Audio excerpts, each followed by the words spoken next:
நகையை காணலை அப்படின்னு சிவகாமி சொன்னதிலிருந்து அந்த இளைஞர் காவலாளி திரு அஜித்குமார் இறக்குற வரைக்கும் நடந்த சம்பவங்கள் எதுக்குமே எழுத்துப்பூர்வமான புகாரே இல்லை.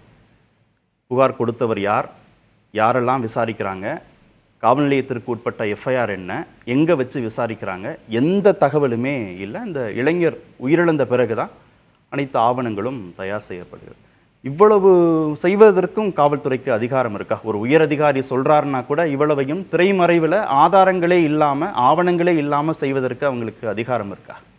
இது அதிகாரமே கிடையாது சார்.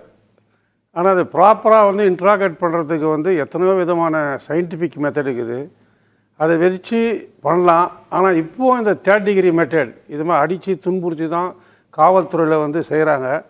அது எத்தனையோ in spite of giving so many instructions உயர் ஆஃபீஸர்ஸ் டிஜிபி லெவலில் எஸ்பி லெவலில் கொடுத்தா கூட இந்த கீழே இருக்கிற சபார்டினேட்டை அதை கேர் பண்ணுறதே கிடையாது. அதனுடைய விளைவு தான் இது மாதிரி மரணங்கள் ஏற்படுறதுக்கு காரணமாக இருக்குது. இப்போ இதை காவல் நிலைய மரணம்னு நம்ம சொல்கிறோமே தவிர இந்த சம்பந்தப்பட்ட இளைஞரை காவல் நிலையத்திற்கே அவங்க அழைத்துட்டு போவாங்க. அதே மாதிரி நிறைய சம்பவங்கள் நடக்குது. ஆற்றங்கரை ஓரம் அழைச்சிட்டு போயிருக்காங்க, ஆற்றங்கரை வருஷம் போவாங்க. இது மாதிரி பள்ளி மைதானத்திற்கு பின்புறம் சட்டப்படி என்ன சொல்றாங்க, காவல் நிலையத்தை வச்சு விசாரிக்கும் போது வீடியோ எடுக்கணும், கேமரா இருக்கணும், ஸ்டேஷன்ல சிசிடிவி கேமரா இருக்கணும் சொல்லி so many instruction has been given by the கோர்ட்டில் சொல்லியிருக்காங்க, உயர் அதிகாரிகள் சொல்லியிருக்காங்க. அது மாதிரி சொல்லியிருந்தோம். இந்த கீழக்கிற சபார்டினேட்டுங்க அதை பற்றியே கவலைப்படாத, இதை மாதிரி இரஸ்பான்சிபிளாக கண்டக்டர் லாட்ஜில் எடுத்து வச்சு தனியாக வச்சு விசாரிக்கிறது, போலீஸில் விசாரிச்சா ஒருத்தர் அரெஸ்ட் பண்ணாவே அவங்க பேரண்ட்ஸுக்கு எதுக்காக அரெஸ்ட் பண்ணணும்னு சொல்லணும்னு சட்டம் சொல்லுது. 2 நாள் கஸ்டடியில் வச்சிருக்கிறாங்க, ஆனால் யாருக்குமே தெரியாது, எங்க வச்சிருக்கான்னு தெரியாது. சரி, எனக்கு தெரிஞ்ச சம்பவம் வருவான் தூக்கின்னு ஆளை போட்டுன்னு போடுவான், என்னத்துக்காக அரெஸ்ட் பண்ணணும்னு சொல்லணும் சட்டத்தில் இடங்குது, சொல்றது கிடையாது.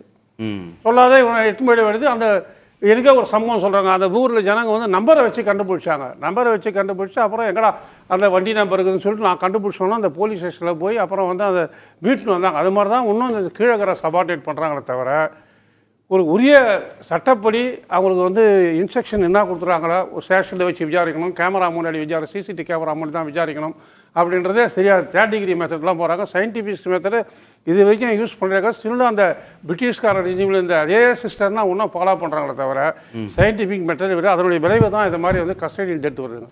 அஜித்குமாரை பிளாஸ்டிக் பைப்பு வச்சு அடித்து அந்த துண்டுகள் எல்லாத்தையும் சாக்கு முட்டையில் அள்ளிட்டு போயிருக்கிறாங்க.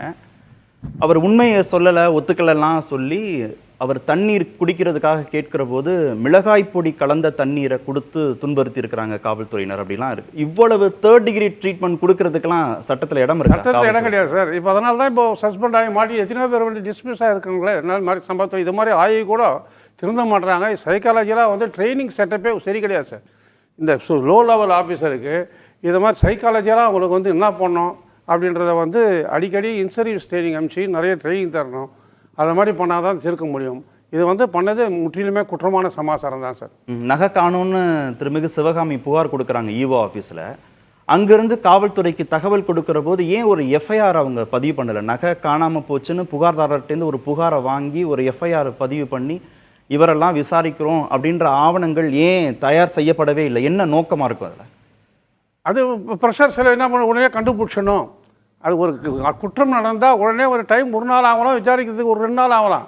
எவ்வளோ இன்ட்ராகேட் பண்ண ஆளை மாறி இன்ட்ராகேட் பண்ணால் எவ்வளோ சயின்டிஃபிக் மெத்தடில் பண்ணால் உடனே அதை கண்டுபிடிச்சுன்ற ஒரு ஆதங்கம், மேல் அதிகாரிகளுடைய ப்ரெஷரு, அதனால் இதை மாதிரி பண்ணுறாங்க நிலைமை உண்டாகும் சார். பிரபு, கண்ணன், சங்கர மணிகண்டன், ராஜா, ஆனந்த் மணிகண்டன் இந்த 6 காவலர்கள் சஸ்பெண்ட் செய்யப்பட்டிருக்காங்க. இப்போ என்ன பொலிட்டிக்கல் ப்ரெஷர், என்ன பொதுமக்களுடைய கோரிக்கை என்னன்னா இந்த காவலர்கள் மீது கொலை வழக்கு பதிவு பண்ணணும், வெறும் சஸ்பென்ஷன் மட்டும் போதாது சொல்றாங்க. போதாது, கொலை வழக்கு பண்ணாதான் பதிவு பண்ணாதான் மற்றவங்களுக்கு மற்ற அதிகாரிகளுக்கு இது மாதிரி பண்ண மாட்டாங்க. சட்ட ரீதியாக பண்ணுவோம், சட்டத்துக்கு அகைன்ஸ்டாக பண்ண மாட்டாங்க. கொலை வழக்கு பண்ணி தான் நடவடிக்கை எடுக்கணும். சாத்தான்குளத்துல தந்தை மகன் இதே மாதிரி காவல்துறை அந்த காவலர்கள் மீது கொலை வழக்கு பதிவு சதிக்கப்பட்டது. அதே மாதிரியான நடவடிக்கை எடுத்தாதான் சார் மற்ற அதிகாரிகள் மற்றவங்களும் திருந்துவாங்க.